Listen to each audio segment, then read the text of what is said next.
Hey guys, so we're in Miami at the moment and we're staying in a really nice Airbnb, and I thought it was a good opportunity to kind of give you a tour of the house and explain exactly why it's such a high nightly rate to come in. As soon as you come in, as you can see, there's a pool table. Just as you come in, there's a separate room for pool table. Pool tables typically are very, very good because people want to play pool. It's a great amenity to have. If you look here as well, you've got this lovely lampshade with the crystals. These things give it a really nice effect. Open plan living room. As you can see, it's got a swimming pool, which we're going to go through as well. Large TV. I think it's 75 inches. And then we've got this open plan kitchen as well. So if you look at the marble here, really nice high quality marble. They've got chairs where you can sit and eat here, but they've also got a dining table here as well. You also have this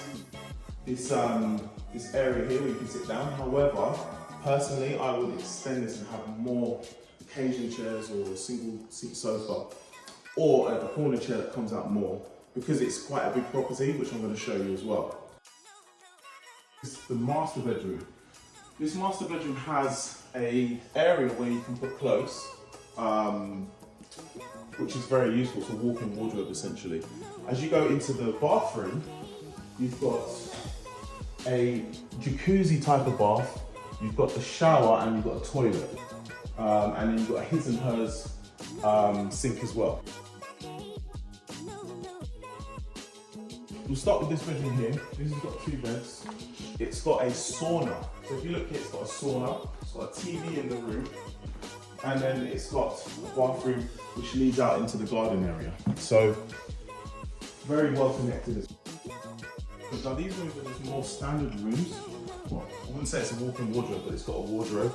And then this room here as well, just a very standard basic room, but it also has a TV and has 2 wardrobes.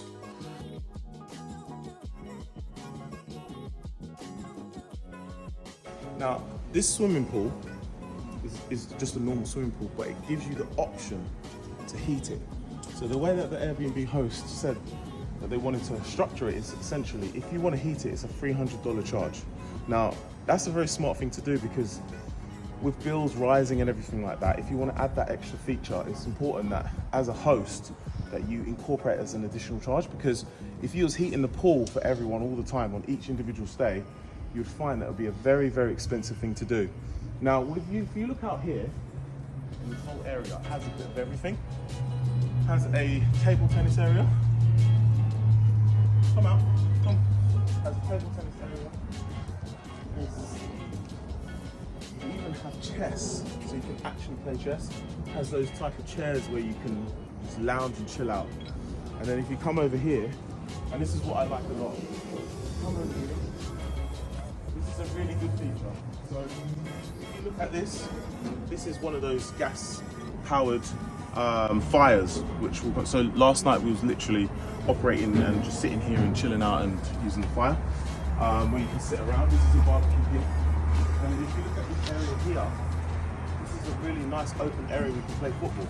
It's got a little goal and you can play around football. So there's a lot of things here that allow you to have fun. It's a lot of amenities, and when you compare other properties with this one will stand out. The price for this one works out to be $1,300 a night. In the area, it's actually very well placed with price.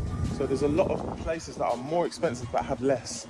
So when you're operating as an Airbnb host, it's really important that you increase your amenities, and then when you're comparing prices with people, you slightly keep it undercut compared to other people, and that will keep regular bookings going. So I hope this was really helpful for you today, and enjoy your life.